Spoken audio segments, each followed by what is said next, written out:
Hey guys, this is Bharat. Welcome to my channel Dream and Achieve. Here I am going to start a wonderful lecture series on Indian polity for all the government exams, especially UPSC and PSC. So I hope that my lecture series will be very helpful for all the students who are preparing for the exams and also for the purpose of GK and current affairs. Please keep studying and enjoy the lectures. Hope they help you to achieve all your goals and succeed in life. Do not forget to please subscribe my channel and please like and share with as many people as possible. Our journey of the Indian judiciary completes here on with the Supreme Court. एक छोटा सा chapter tribunals पे भी बचा हुआ है दोस्तों, बहुत छोटा सा सिंपल चैप्टर है, वो भी मैं लेक्चर डेफिनेटली उसके ऊपर भी बनाऊंगा. But one of the most important chapters on the Indian judiciary is the supreme court of India, जिसके बारे में आज हम डिस्कस करने वाले हैं. नाम से ही दोस्तों आप सभी को क्लियर होगा कि सुप्रीम कोर्ट हमारे भारत देश का सबसे उच्च न्यायालय है, हाईएस्ट अथॉरिटी, जहाँ पे हाईएस्ट जुडिशियल अथॉरिटी, जहाँ पे सारे के सारे केसेस इंडिया में डील किए जाते हैं. ठीक है, और it is the highest court, और इसके क्या क्या पावर्स हैं, इसके क्या क्या जुरिस्डिक्शंस हैं, हम बिल्कुल डिटेल में डिस्कस करते हैं, ठीक उसी प्रकार जिस प्रकार हमने हाई कोर्ट को डिस्कस किया है. शुरू करने से पहले दोस्तों आप सभी से प्लीज़ रिक्वेस्ट करना चाहता हूं हमेशा की तरह कि अगर आप नए हैं तो प्लीज़ मेरे चैनल को सब्सक्राइब करें, ताकि मुझे बहुत अच्छे अच्छे और मोटिवेशन मिलते रहे नए नए वीडियो लेक्चर्स को बनाने का.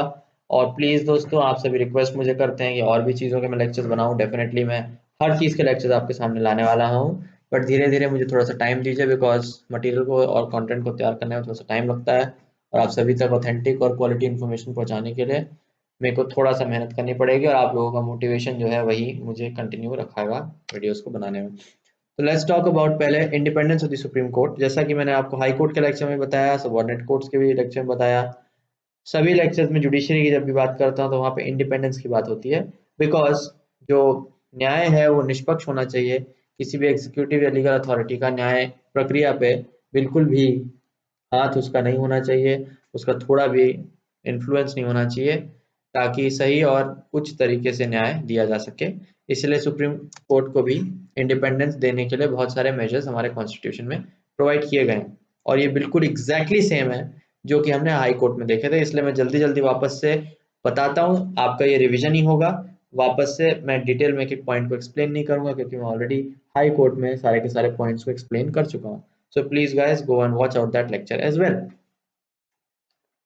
दूसरी चीज, सबऑर्डिनेट कोर्ट्स का इंडिपेंडेंस को गारंटी करने के लिए प्लीज कमेंट सेक्शन में मुझे लिख के बताएं कि कौन कौन से प्रोविजंस दिए गए हैं. बट मेजरली सबऑर्डिनेट कोर्ट्स का इंडिपेंडेंस इंश्योर करने के लिए कॉन्स्टिट्यूशन ने ये प्रोविजन दिया है कि जो डीजेज हैं और बाकी जजेस हैं सबऑर्डिनेट कोर्ट्स के, उनको अपॉइंट किया जाएगा by the governor on the consultation with the high court. तो यहाँ से समझ में आता है दोस्तों क्लियरली कि जजेस को जुडिशरी वाले खुद ही अपने कंसल्टेशन के बगैर अपॉइंट नहीं करवा सकते, राइट. तो यहाँ से समझ में आता है कि इंडिपेंडेंस देने का पूरा प्रयास किया गया है, राइट.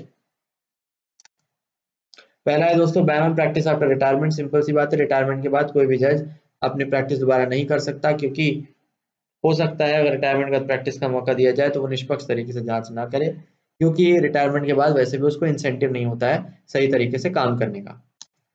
दूसरा होता है फिक्स सर्विस कंडीशन. सिंपल सी बात है दोस्तों, सर्विस कंडीशंस फिक्स हैं, उनको लेजिस्लेचर या कोई भी दूसरा गवर्नमेंट का विंग चेंज नहीं कर सकता है. अगर चेंज कर पाता होता तो जजेस के ऊपर वो धौंस जमा सकता था, कंट्रोल कर सकता था, बट ऐसा नहीं है. सिक्योरिटी ऑफ टेन्योर, ऑब्वियसली दोस्तों एक बार जज बन गया है तो unless he is impeached, loosely मैं बोल रहा हूँ, on loosely terms, impeached again बार बार बोलता हूँ, impeached word is used for the president not for other people, but loosely terms में कह रहा हूँ कि अगर इम्पीच नहीं होता है तो फिर उसको सिक्योरिटी ऑफ टेन्योर मिली हुई है कि उसको कोई भी बिना उसके हटा नहीं सकता. Power to punish for its contempt. यदि सुप्रीम कोर्ट या हाई कोर्ट या किसी भी और कोर्ट का कंटेम्प्ट किया जाएगा तो उस कंटेम्प्ट यानी बेइज्जती के के कारण पनिशमेंट जो है उसको दिया जा सकता है. कमेंट सेक्शन में मुझे लिख के बताएं कि कौन सा अभी रिसेंट केस हुआ है जहां पे सुप्रीम कोर्ट ने अपने कंटेम्प्ट के लिए पनिश किया व्यक्ति को. दूसरी चीज, it's jurisdiction can't be curtailed. Simple सी बात है दोस्तों, जो भी इसको जुरिस्डिक्शन की पावर्स दी गई, ओरिजिनल हो चाहे एपिलेट हो चाहे कोई भी और हो, वो सारी की सारी पावर्स कम या ज्यादा नहीं की जा सकती, कर्टेल कम नहीं किया जा सकता, ज्यादा कर सकते, कर्टेल नहीं किया जा सकता। अच्छा, कंटेम्प्ट के बारे में दो भी बातें और बता दो दोस्तों कि कंटेम्प्ट दो तरह का होता है, एक क्रिमिनल कंटेम्प्ट और दूसरा सिविल कंटेम्प्ट। क्या होते हैं दोनों एग्जैक्टली बहुत डिटेल में मैं आगे और डिस्कस करता हूँ। हाई कोर्ट के केस में थोड़ा अलग था, सुप्रीम कोर्ट के केस में थोड़ा अलग होगा, वैसे लगभग सिमिलर होंगे बट थोड़ा सा डिफरेंसेस क्या क्या है अभी हम डिटेल में देखते हैं। Freedom to appoint staff, simple सी बात है दोस्तों, जो भी इसका स्टाफ है वो खुद ही अपॉइंट करेगा। ऑब्वियसली अगर लेजिस्लेचर या एग्जीक्यूटिव का कोई भी पार्ट, कोई भी विंग स्टाफ को अपॉइंट करता है तो वो वहाँ पे इंडिपेंडेंस कॉम्प्रोमाइज हो जाएगी। Expenses charge of consolidated fund of India, ये मतलब कम से कम पता नहीं कितना 50वीं बार या 100वीं बार आप लोगों को बता रहा हूँ, कंसोलिडेटेड फंड वो होता है जो कि it is not put to vote in the parliament, जो सारे एक्सपेंसेस यहाँ पे चार्ज होते हैं, पार्लियामेंट उसमें वोट नहीं कर सकता। सेपरेशन फ्रॉम एग्जीक्यूटिव आर्टिकल, कौन सा आर्टिकल दिया गया है, 1973, separated judiciary from executive. Please article में कमेंट सेक्शन में लिख के बताएं। कंडक्ट ऑफ जजेस can't be discuss in parliament except for impeachment process, ये भी बहुत इंपॉर्टेंट दोस्तों कि जजेस का जो कंडक्ट है उसको पार्लियामेंट में डिस्कस नहीं किया जा सकता है। कोई भी जज का कोई भी जजमेंट का मजाक नहीं उड़ाया जा सकता है, क्वेश्चन नहीं किया जा सकता, ये नहीं कहा जा सकता सही है या गलत है, ये जज अपने काम सही से कर रहा है या नहीं कर रहा है, इस बारे में कोई भी चर्चा पार्लियामेंट के अंदर नहीं की जा सकती है, एक्सेप्ट यदि इंपीचमेंट का मोशन स्टार्ट करना होगा तो। इंपीचमेंट का यदि प्रोसेस स्टार्ट करना होगा then the case is different, otherwise the case is same, right, otherwise कोई भी बात उस पर नहीं की जा सकती। Mode of appointment by president consultation with judiciary, again वहां पे सबऑर्डिनेट कोर्ट के केस में अपॉइंटमेंट होती है गवर्नर के द्वारा in consultation with high court. Similarly यहाँ पे जो सब सुप्रीम कोर्ट के जजेस हैं उनको प्रेसिडेंट अपॉइंट करते हैं इन कंसल्टेशन विद जुडिशरी। कैसे करते हैं एग्जैक्टली डिटेल में हम आगे बात करते हैं। अब हम दोस्तों जुरिस्डिक्शन की बात करते हैं। यहाँ पे एक बहुत इंपॉर्टेंट जुरिस्डिक्शन आ जाता है सुप्रीम कोर्ट का, जिसका नाम है एडवाइजरी जुरिस्डिक्शन। अगर आपको याद हो हाई कोर्ट और सबऑर्डिनेट कोर्ट्स में मैंने जब बात किया तो एडवाइजरी जुरिस्डिक्शन की पावर हाई कोर्ट के पास नहीं है। ये छोटे छोटे पॉइंट्स हैं जो आपको याद रखने चाहिए। एडवाइजरी जुरिस्डिक्शन का पावर सिर्फ सुप्रीम कोर्ट के पास है, जिसके तहत वो प्रेसिडेंट को किसी भी लॉ से रिलेटेड एडवाइस प्रोवाइड कर सकता है।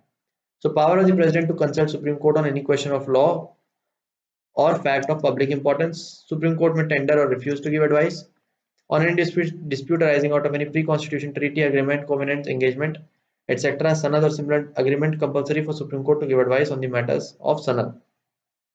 बड़ा सिंपल है दोस्तों, प्रेसिडेंट के पास ये पावर है कि सुप्रीम कोर्ट से वो किसी भी मैटर पे, लॉ रिलेटेड मैटर से एडवाइस मांग सकता है, और ऐसा कोई कंपल्शन नहीं है सुप्रीम कोर्ट के ऊपर कि सुप्रीम कोर्ट एडवाइस देगा ही देगा, चाहे तो दे भी सकता है, नहीं चाहे तो नहीं भी दे सकता है। बट प्रेसिडेंट को अगर लगता है कि भाई सुप्रीम कोर्ट में बहुत दिग्गज लोग बैठे हैं जिनको बहुत ज्यादा नॉलेज है, अपने पर्टिकुलर फील्ड ऑफ लॉ में एक्सपर्टीज है, तो वो जाकर के उनसे एडवाइस मांग सकता है।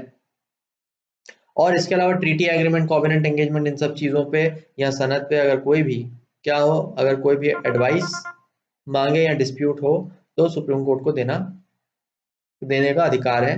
सनद होता है दोस्तों कि ब्रिटिश इंडिया में it was a deed granted to the native princely state rulers confirming them in the states. बड़ा सिंपल है, अब ये खत्म हो चुका है, लेकिन ब्रिटिश इंडिया में क्या होता था कि जो नेटिव प्रिंसली स्टेट्स होते थे वो लोग बेसिकली एक डीड साइन करते थे ब्रिटिश के साथ कि हम यहाँ के राजा हैं, रूलर हैं, और आप हमें यहाँ के प्रिंसली स्टेट के रूलर की तरह एक्नॉलेज करो। तो ब्रिटिश गवर्नमेंट जो है उनको कंफर्म करके, साइन करके ये एक्नॉलेज करती थी कि वो वहां पे क्या है, वहां के रूलर्स हैं। तो ये एडवाइजरी जुरिस्डिक्शन प्लीज आप याद रखिएगा, ये एक इंपॉर्टेंट स्पेसिफिक पावर है जो हाई कोर्ट के पास नहीं है, सिर्फ सुप्रीम कोर्ट के पास है। दूसरा हम आते हैं दोस्तों ओरिजिनल जुरिस्डिक्शन। ओरिजिनल जुरिस्डिक्शन वो होता है जो सभी केसेस जो कि डायरेक्टली सुप्रीम कोर्ट में आ सकते हैं, ठीक है।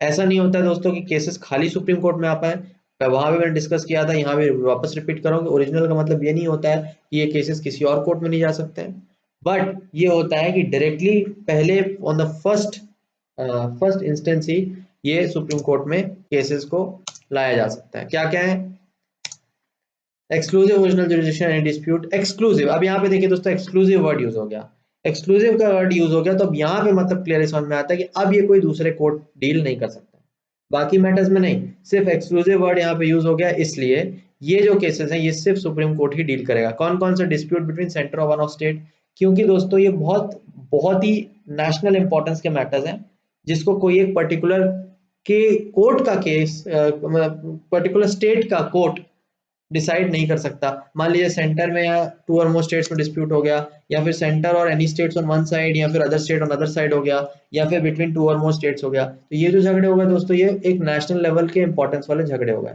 इस वजह से इन झगड़ों का जो ओरिजिनल एक्सक्लूसिव जुरिस्डिक्शन है वो सुप्रीम कोर्ट के पास है। सिर्फ सुप्रीम कोर्ट ही इन डिस्प्यूट्स को डिसाइड कर सकता है। ठीक, दूसरा होता है दोस्तों any suit brought before supreme court by private citizen against centre और स्टेट कांट बी एंटरटेन्ड। ये भी बहुत important point to be noted है कि अगर मान लीजिए एक प्राइवेट बंदा है जो कि सरकार के खिलाफ केस लड़ना चाहता है, चाहे स्टेट गवर्नमेंट हो चाहे कौन सा हो, सेंट्रल गवर्नमेंट, तो वे वो केस डायरेक्टली सुप्रीम कोर्ट में नहीं लगा सकता, तब उसको हाई कोर्ट में जाना पड़ेगा और वहां से अपील के थ्रू वो सुप्रीम कोर्ट में जाएगा तो बात अलग है, लेकिन डायरेक्टली सुप्रीम कोर्ट में नहीं लगा सकता। आप सोचे होंगे कि सेंटर और स्टेट से रिलेटेड जो मैटर्स है वो सुप्रीम कोर्ट डील करता है, लेकिन दोस्तों लेकिन प्राइवेट इंडिविजुअल अगर लगाए तो प्राइवेट इंडिविजुअल के केस में ऐसा नहीं है कि सुप्रीम कोर्ट ही ओरिजिनली एक्सक्लूसिवली उसको लेगा। Jurisdiction does not extend to interstate water dispute matters related to finance commission and adjustment of center expense of pension between central and state, recovery of damages by state against center। अब ये चार matters दोस्तों बहुत important है जहां पे supreme court का jurisdiction नहीं एक्सटेंड करता है। उसका कारण ये है दोस्तों क्योंकि इन सभी मैटर्स के लिए यूजुअली सेपरेट ट्रिब्यूनल्स को बना दिया गया है। अब ट्रिब्यूनल क्या होते हैं दोस्तों, वो मैं पूरा का पूरा और डिटेल में डील मैंने एक्सप्लेन किया on the chapter on tribunals, लेकिन यहाँ पे आपको मैं बता दूं कि इंटर स्टेट वाटर डिस्प्यूट्स को डील करने के लिए, खास करके कावेरी वाटर डिस्प्यूट को डील करने के लिए पूरा का पूरा एक इंटर स्टेट वाटर ट्रिब्यूनल नाम की अथॉरिटी बनाई गई है। तो उससे रिलेटेड डिस्प्यूट से जो केसेस है वो उसमें जाते हैं।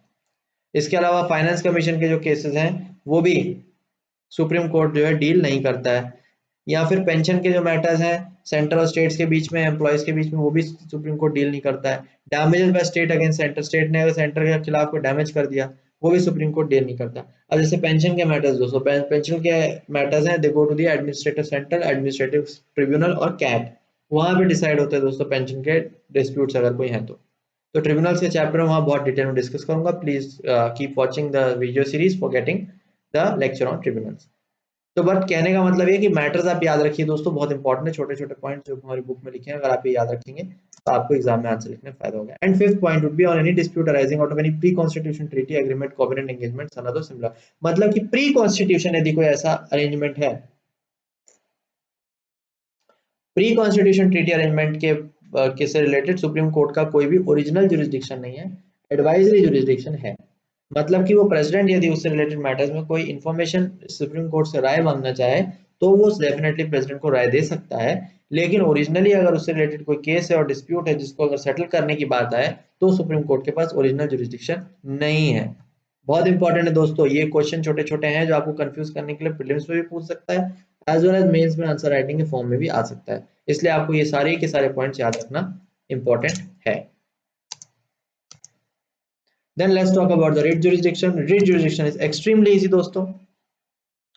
आप सब जानते हैं कि जो रिट होते हैं वो क्या क्या होते हैं, अगर आप नहीं जानते हैं तो प्लीज मेरे फंडामेंटल राइट्स के चैप्टर को जाके देखें, वहां मैंने बहुत डिटेल में डिस्कस किया है कि रिट्स क्या होते हैं और उनका क्या यूज है।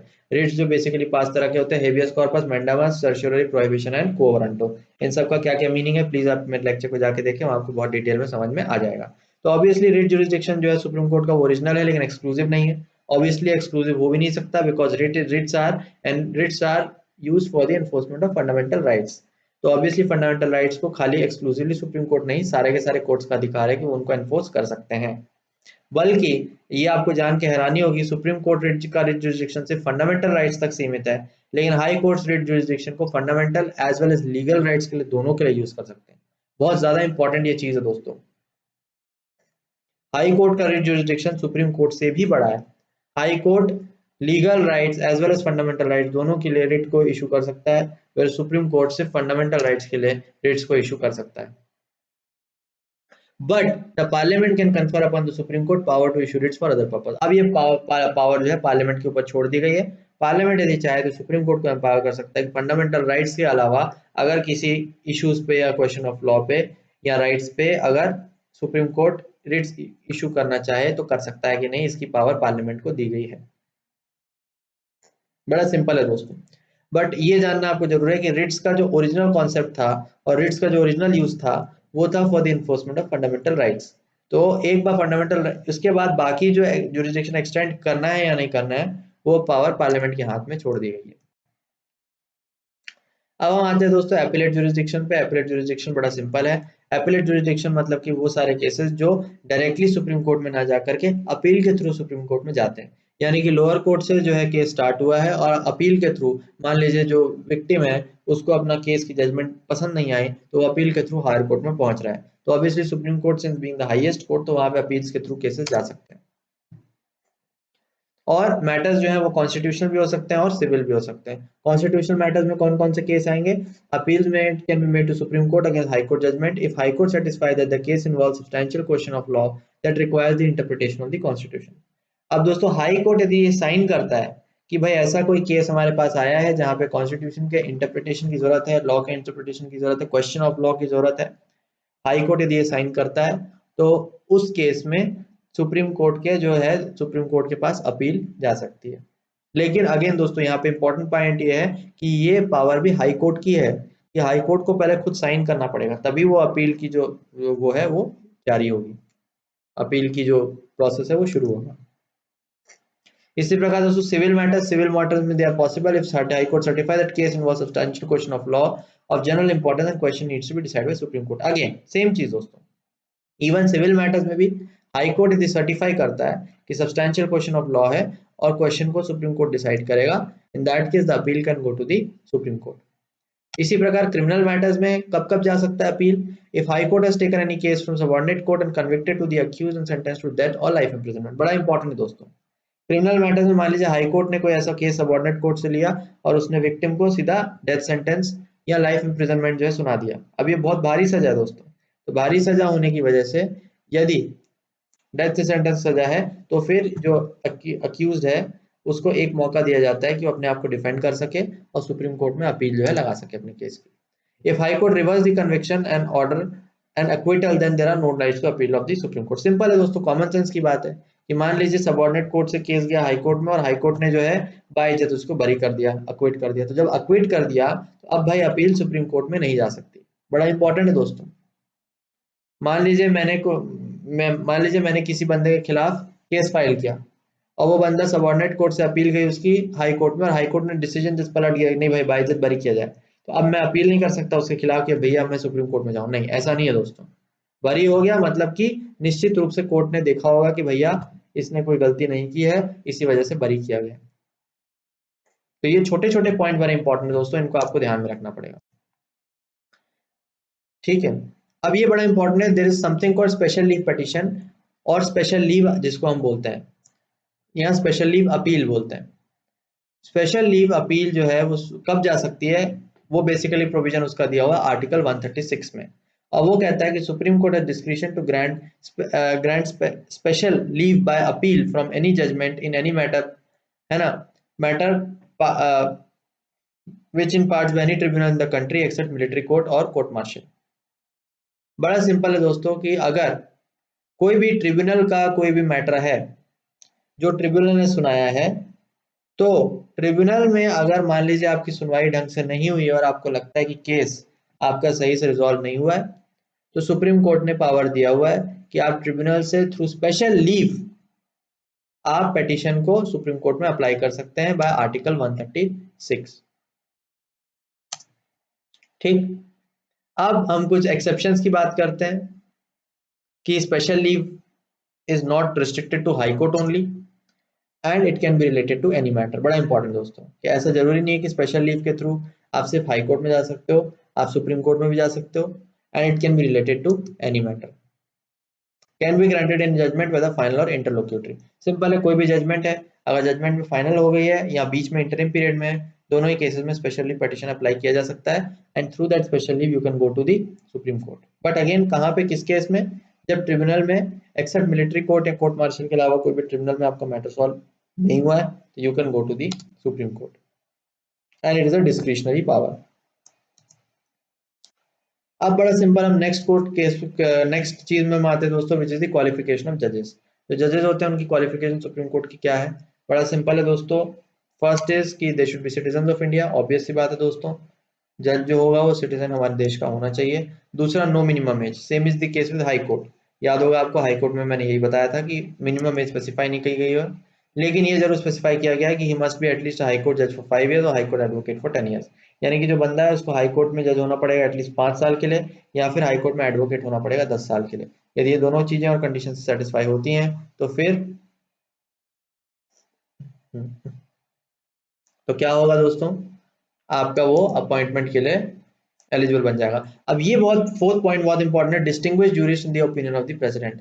अब ये प्रोविजन इसलिए इंपॉर्टेंट दोस्तों क्योंकि ये जो प्रोविजन है ये आपका उसमें नहीं दिया हुआ था, किसमें, हाई कोर्ट के केस में। हाई कोर्ट के केस में जो है सिर्फ 1, 2 और 3 थर्ड 3 नंबर प्रोविजन थे, डिस्टिंग्विश ज्यूरिस्ट का प्रोविजन नहीं था, वहां मैंने आपको अलग से बताया था। बट सुप्रीम कोर्ट के केस में एक ऐसे जज को भी अपॉइंट किया जा सकता है which who is a distinguished जज in the opinion of the president. President को लगता है कि बंदा बहुत डिस्टिंग्विश्ड है, जूरिस्ट है, इसने लॉ के मैटर्स में बहुत सारी नॉलेज है, तो उस बंदे को प्रेसिडेंट अपने मन से चाहे तो अपॉइंट कर सकता है एज अ जज of the supreme court. Oath obviously president या कोई any person appointed by him दिलाते हैं। क्या ओथ लेता है, he swears to be bear true faith and allegiance to the constitution, संविधान के प्रति फेथफुल होने का, संविधान के प्रति निष्ठा और ईमानदारी का भाव, वफादारी का भाव रखने का, afford sovereignty plus integrity of India, sovereignty और इंटेग्रिटी को इंश्योर करने का, ठीक, affords constitution upholds constitution and the laws, sorry for the spelling mistake, जहाँ afford लिखा गया it is uphold, so please do not mind if I mess up with the spelling in some cases, आप spirit को समझिए। upholds constitution and laws, obviously भाई संविधान और उसकी जो कानून है उनको obviously क्या करेगा, uphold करेगा, उनको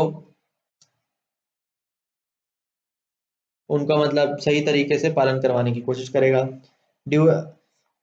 Duly and faithfully and to the best of his ability, knowledge and judgment perform the duty of his office without fear of favor, affection or ill will।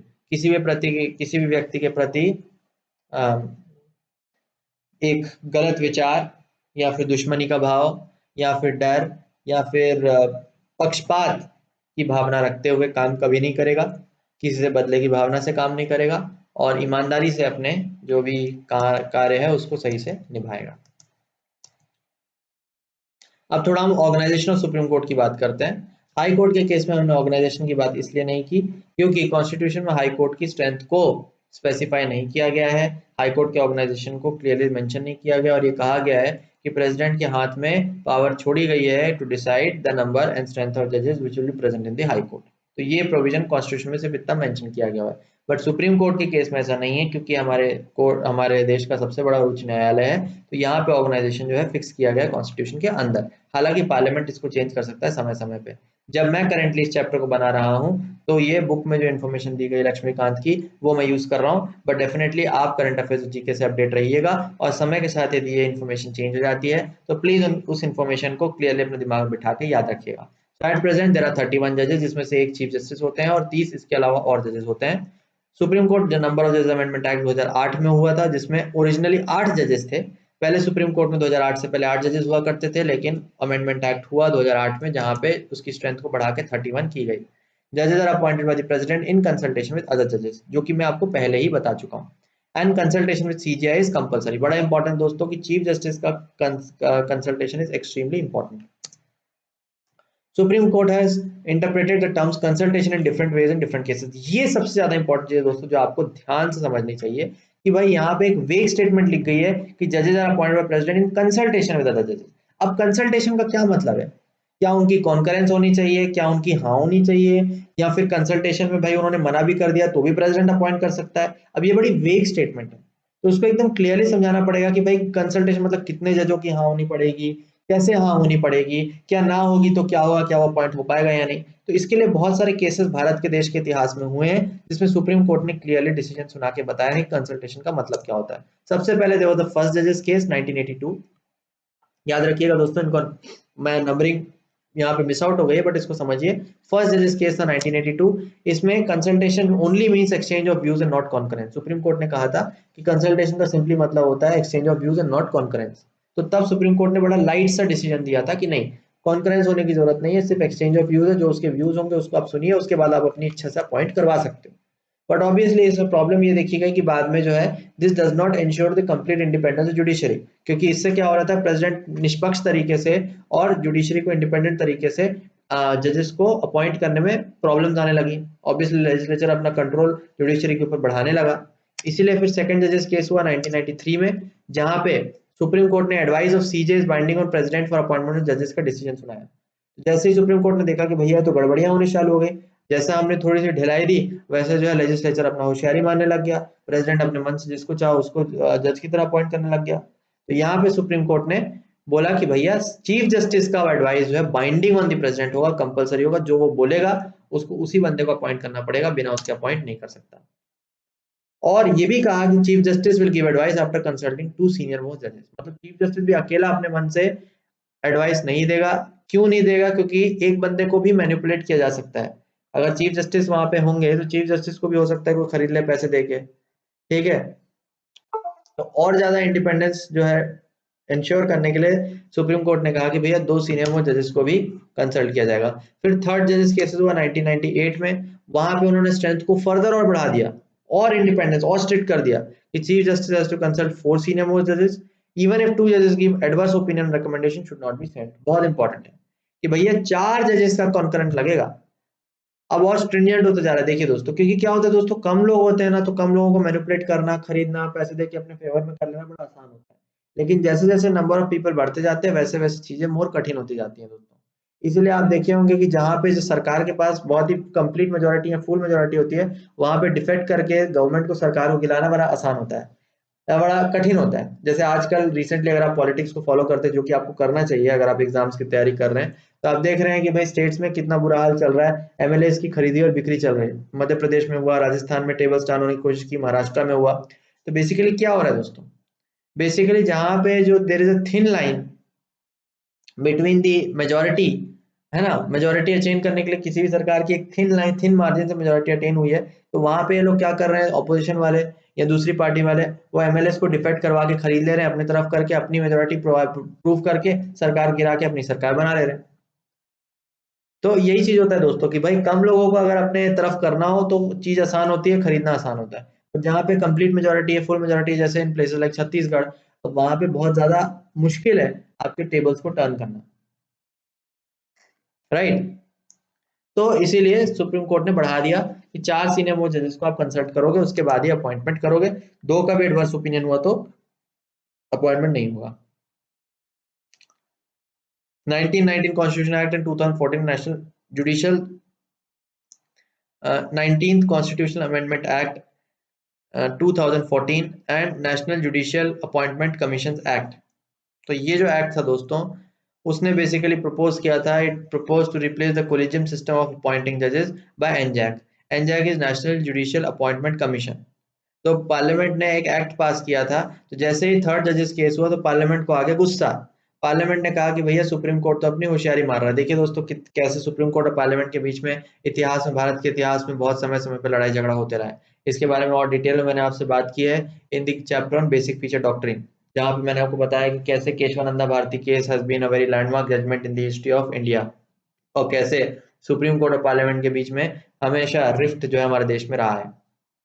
तो यहाँ पे भी आप देखेंगे कि जैसे ही थर्ड जजेस केस में सुप्रीम कोर्ट ने मेजर को स्ट्रिक्ट किया, वैसे ही पार्लियामेंट ने तुरंत गुस्सा आ गया और उसने अपना एक एक्ट पास कर दिया, नेशनल जुडिशियल अपॉइंटमेंट कमीशन। उसने कहा कि भैया हटाओ, अब साला हम अपना एक कमीशन बनाएंगे एनजैक करके, और जो जजेस जो है उसके कंसल्टेशन में होकर, उसके कंसल्टेशन के थ्रू जजेस जो है वहां पे अपॉइंट होंगे। तो ये अपना एक्ट उन्होंने पास करवा दिया, ठीक है। तो क्यों? क्योंकि उनको लगा कि भैया क्या होगा, एनजैक में हम अपने बंदे बिठा के रखेंगे, सारी सेटिंग करवा लेंगे, और उससे क्या होगा कि हमारे जो बंदे होंगे हमारे फेवर में, जिस बंदे को जज बनाना होगा उसको उठा के बना के भेज देंगे। लेकिन मजेदार बात यह थी कि फोर्थ जजेस केस हुआ 2015 में, जहां पे सुप्रीम कोर्ट ने जुडिशियल रिव्यू का पावर यूज किया, पूरे पूरे एनजैक को खारिज कर दिया, पूरे जोर से, बहुत बुरी तरीके से इसकी धज्जियां उड़ा दी। 19th Constitutional Amendment Act 2014 and NJAC को they declared void on the ground that it could affect independence of the judiciary। तो पूरा का पूरा जुडिशियल रिव्यू की पावर को वहां पे सुप्रीम कोर्ट ने तगड़ा यूज किया और इस पूरे के पूरे एक्ट को खारिज कर दिया। ठीक है दोस्तों, तो इसको आप जरूर रिवाइज कीजिएगा अच्छे से, और बड़ा ही इंपॉर्टेंट ये कॉन्सेप्ट है, बड़ा ही इंपॉर्टेंट चीज है, राइट। तो ये आपका बेसिकली ये आपका बेसिकली था organisation of the supreme court. इसके बाद हम देखते हैं रिमूवल ऑफ जजेस का प्रोसेस। अब रिमूवल ऑफ जजेस का जो प्रोसेस है दोस्तों, ये एकदम सिमिलर है एज दैट ऑफ द जज ऑफ द हाई कोर्ट। वहां पे मैंने आपको बताया था कि वहां पे मैंने आपको बताया था कि रिमूवल का प्रोसेस क्या है। वापस से एक बार रिमूवल के प्रोसेस को रिवाइज आप कर सकते हैं। प्लीज हाई कोर्ट के चैप्टर को जाके देखें, वहां पे आपको पता चल जाएगा। वहां नहीं देखना चाहते तो प्रेसिडेंट का चैप्टर जाके देखें, वहां पे इम्पीचमेंट का प्रोसेस मैंने बताया एग्जैक्टली सेम है। नहीं देखना चाहते तो कैग में जाइए, कैग का रिमूवल प्रोसेस मैंने डिस्कस किया हुआ है, वो भी एग्जैक्टली सेम है। इलेक्शन कमीशन के कमिश्नर को रिमूव करने का प्रोसेस भी एग्जैक्टली सेम है। आप वहां जा सकते हैं और जाकर के प्लीज देख सकते हैं कि कैसे रिमूवल होता है। एंड यहाँ पे 1919 लिखने के लिए मैं क्षमा चाहता हूँ। This is 99th constitutional amendment act 2014।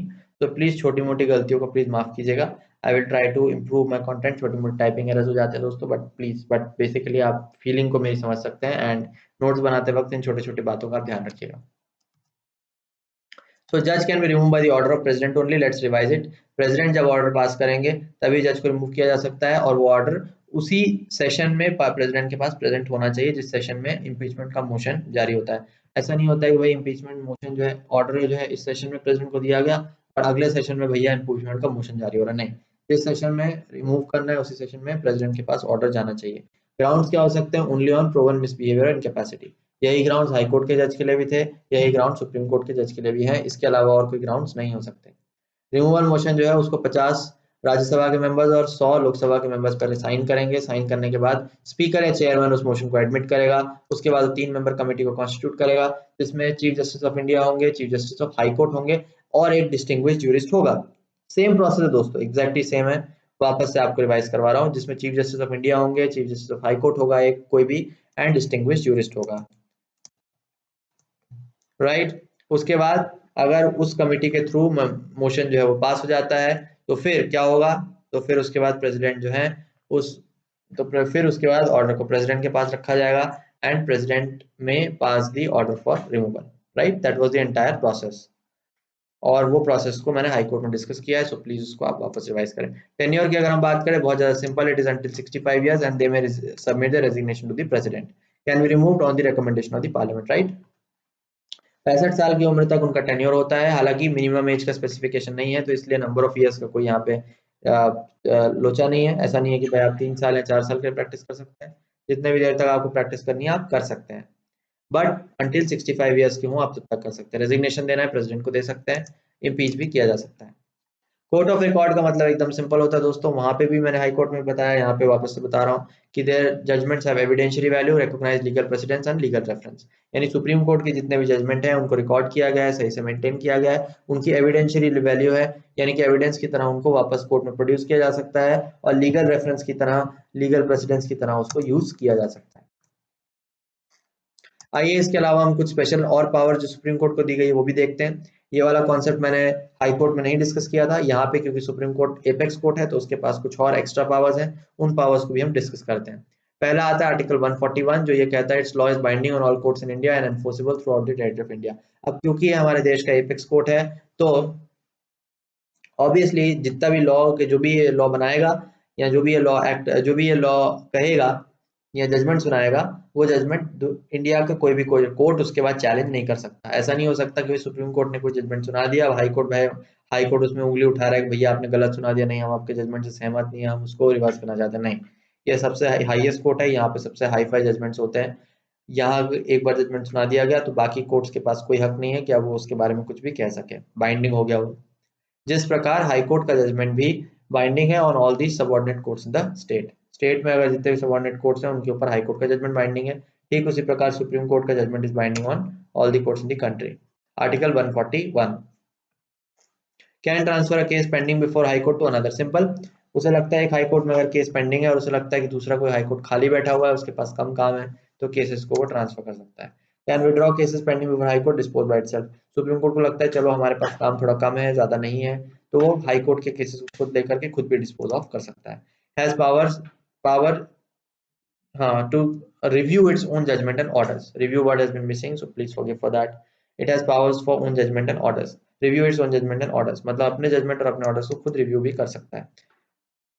He can decide dispute about election of president or vice president. President और vice president दोनों का ही लेक्चर जब मैंने डिस्कस किया था वहां पे मैंने आपको डिटेल में समझाया था कि उनके रिलेटेड मैटर्स में अगर कोई भी इलेक्शन में डिस्प्यूट्स होती है तो फाइनली सुप्रीम कोर्ट के पास ही केस जाएगा और वही केसेस को फाइनली रिजॉल्व कर सकता है।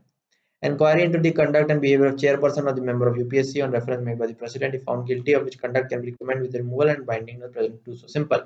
यूपीएससी के जो मेंबर्स हैं, उनके चेयरमैन हैं, वो सभी का जो कंडक्ट है उन पे क्या कर सकता है, इंक्वायर कर सकता है, but on the reference made by the president. President को लगता है कि भाई यूपीएससी के मेंबर सही से काम नहीं कर रहे हैं, तो सुप्रीम कोर्ट में जाके उनकी कंप्लेन कर सकता है, और सुप्रीम कोर्ट को अगर लगता है कि वाकई में उनका कंडक्ट सही नहीं है, दे आर गिल्टी, तो रेकमेंड कर सकता है प्रेसिडेंट को क्या करने के लिए, रिमूवल के लिए, और प्रेसिडेंट को मजबूरी में फिर उनका रिमूवल करना पड़ेगा। उसके बाद प्रेसिडेंट के पास और दूसरा ऑप्शन नहीं है।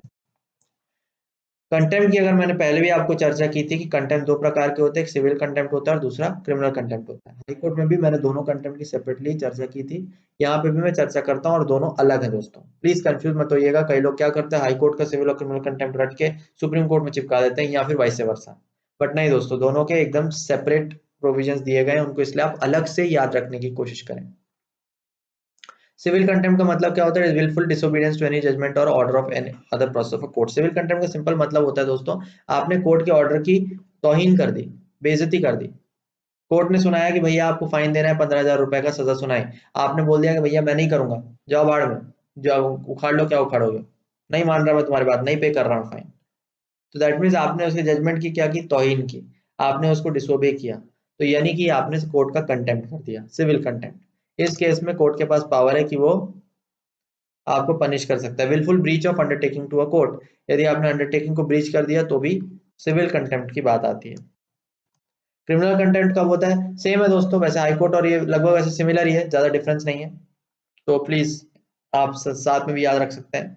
वैसे publication of any matter or doing act which scandalizes the authority of a court or prejudice or interferes with due course of judicial proceeding or interferes obstructs the administration of justice on any matter। Simple दोस्तों, मान लीजिए आप court की बेइज्जती कर रहे हो publicly, publicly आप कोर्ट को चिढ़ा रहे हो, स्कैंडलाइज कर रहे हो, आप उसको कह रहे हो कि भैया जुडिशियल प्रोसीडिंग आपकी गलत है, या आपका तरीका सही नहीं है, आपने ऐसा कोई मैटर पब्लिश किया जो कोर्ट की बेइज्जती कर रहा है, कोर्ट का मजाक उड़ा रहा है, कोर्ट के जजेस का मजाक उड़ा रहा है, तो that comes under criminal contempt. मतलब आपने कोर्ट की बेइज्जती कर दी, आपने उसकी जो अथॉरिटी है उसको क्वेश्चन कर दिया, आपको अपने जस्टिस सिस्टम में भरोसा नहीं है, so that means you are doing a criminal contempt, तो क्रिमिनल कंटेम्प्ट पे भी वो पनिश कर सकता है।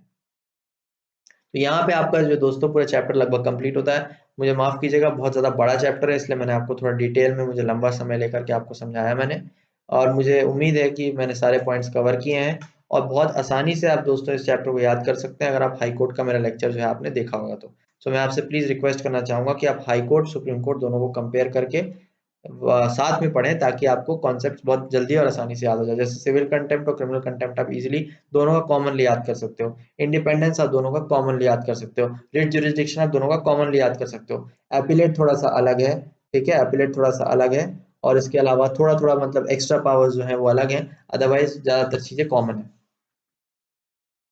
आइए हम भारत की सुप्रीम कोर्ट को अमेरिका के सुप्रीम कोर्ट से भी कंपेयर कर लेते हैं, बिकॉज अमेरिकन सुप्रीम कोर्ट जो है एक बहुत ही वर्ल्ड ओवर जस्टिस के नाम पे उसकी मिसाल जो है दी जाती है, एंड ऑफ कोर्स हमारे लक्ष्मीकांत की बुक में भी दिया हुआ है।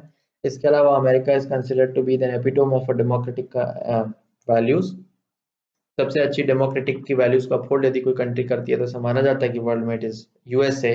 इसलिए जब भी हम कोई भी कंट्री देखती है तो it holds it heads towards USA. तो आइए हम वहां से एक बार कंपेयर करके देखते हैं कि क्या क्या डिफरेंसेस हमारे और उनके देश में। तो इंडिया में there is a limited scope for judicial review, and America में there is wide scope of judicial review. Judicial review का चैप्टर अगर आपने नहीं देखा तो प्लीज मैं लेक्चर जाके देखें। इंडियन कोर्ट के पास जुडिशियल रिव्यू का बहुत वाइड पावर्स नहीं है, अमेरिकन कोर्ट में बहुत ज्यादा वाइड पावर्स हैं। एडवाइजरी जुरिस्डिक्शन प्रेजेंट, वहां नॉट प्रेजेंट, बहुत इंपॉर्टेंट दोस्तों। एडवाइजरी जुरिस्डिक्शन मैंने अभी भी आपसे डिस्कस किया कि जो प्रेसिडेंट की पावर है कंसल्ट करने की सुप्रीम कोर्ट की, वो जो पावर्स हैं वो सुप्रीम कोर्ट, भारत का सुप्रीम कोर्ट जो है उसके पास प्रेजेंट है, वैसे अमेरिका में ऐसी कोई भी प्रोविजन नहीं दिया गया, बहुत ज्यादा इंपॉर्टेंट है। Wide discretion to grant special leave to appeal, not such power. तो यहाँ पे मैंने आपको डिस्कस किया कि there is also the provision of special leave appeal और स्पेशल लीव पिटीशन, जो कि ट्रिब्यूनल के जजमेंट से डायरेक्टली केस ट्रांसफर हो सकता है सुप्रीम कोर्ट में। यूएसए में ऐसा कोई प्रोविजन नहीं दिया गया।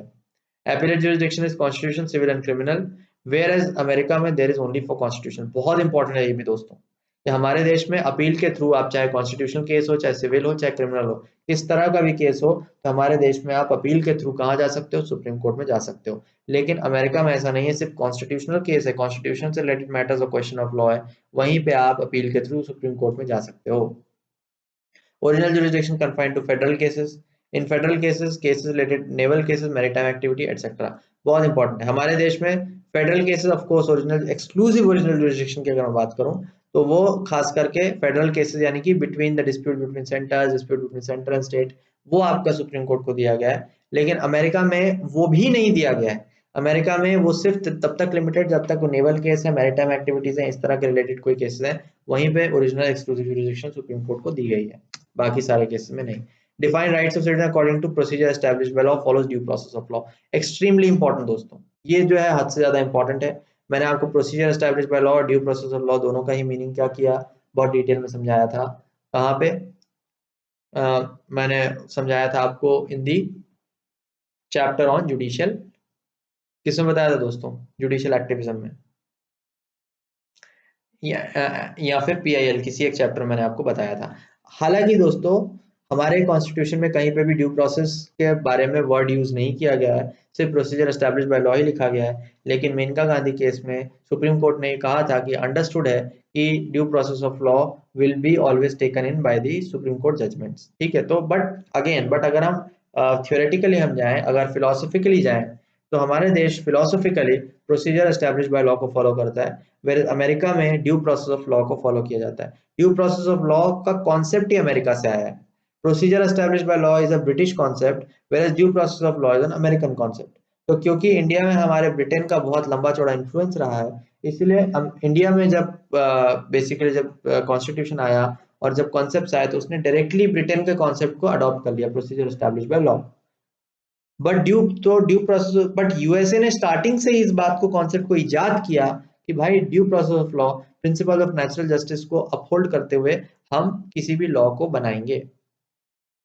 बट अगर कोई आपसे सवाल ये पूछे कि भाई इंडिया में हम क्या फॉलो करते हैं, तो आप आंसर देंगे प्रोसीजर एस्टैब्लिश्ड बाय लॉ।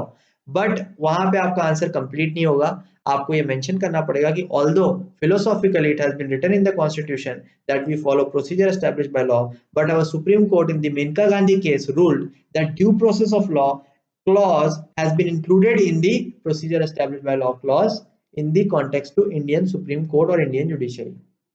ये बहुत इंपॉर्टेंट लाइन है जो आपको लिखनी पड़ेगी for your answer to remain complete. But आप डिफरेंस के फॉर्म, फिलोसॉफिकल फ्रंट पे डेफिनेटली इसको डिफरेंस के फॉर्म में जरूर लिख सकते हैं, पॉइंट आउट कर सकते हैं कि ट्रेडिशनली ओरिजिनली इंडिया ने प्रोसीजर एस्टैब्लिश्ड बाय लॉ के कॉन्सेप्ट को हमारे देश में एम्फोसिस दिया, व्हेयरएज यूएसए में स्टार्टिंग से traditionally due process of law doctrine को फॉलो किया जाता है। Jurisdiction and powers can be enlarged by parliament, limited to what is conferred by constitution। Extremely important कि हमारे इंडियन सुप्रीम कोर्ट में पावर पार्लियामेंट को दी गई है कि उसकी जुरिस्डिक्शन को क्या किया जाए, इंक्रीज किया जाए। मैंने आपको बताया था कि पार्लियामेंट कर्टेल नहीं कर सकता, यानी कम नहीं कर सकता, लेकिन इंक्रीज करने की पावर दी गई है। और रिट जुरिस्डिक्शन में मैंने आपको बताया कि पार्लियामेंट को पावर दी गई है कि वो चाहे तो सुप्रीम कोर्ट को wider powers for writ issuing दे सकता है। एंड अमेरिका के केस में ऐसा नहीं है, अमेरिका में जो कॉन्स्टिट्यूशन ने पावर्स दी हैं वही सारी पावर्स के कोर्ट के पास होती हैं। Power of judicial superintendence and control of state high court, वहां पे ऐसा कुछ नहीं। तो यहाँ पे supreme court is the apex body, उसके बाकी कोर्ट्स के ऊपर उसका कंट्रोल है, बट हमारे देश में ऐसा कोई कंट्रोल का प्रोविजन नहीं है, राइट। सो इसी के साथ दोस्तों हमारा चैप्टर कंप्लीट होता है। I hope I completed a holistic and complete give you a complete picture of the Indian supreme court, and मुझे पूरा उम्मीद है कि आपको वो अच्छे से समझ में आया होगा। मैं आप सभी से रिक्वेस्ट करता हूँ कि प्लीज़ मेरे साथ बने रहें फॉर मोर अमेजिंग लेक्चर्स, और मैं आपसे ये भी रिक्वेस्ट करूंगा प्लीज़ चैनल को सब्सक्राइब करें। और जब आप जुडिशरी देख रहे होंगे तो आप सारे के सारे जुडिशरी के जो 4 या 5 चैप्टर्स मैंने बनाए हैं एक साथ देखें, ताकि आपकी पूरा होलिस्टिकली पिक्चर जो है कंप्लीट आपके सामने दिख जाए। इसके अलावा दोस्तों आप मेरे को सजेशन जरूर भेजते रहें, और आप क्या मेरे से पढ़ना चाहते हैं, क्या नई चीज़ें जानना चाहते हैं, तो प्लीज़ आप सजेशन मुझे भेजते रहें on my email address gurumindmap@gmail.com। And मिलता रहूंगा मैं आपके साथ with more amazing content in the next lecture. Thank you and have a nice day, bye bye.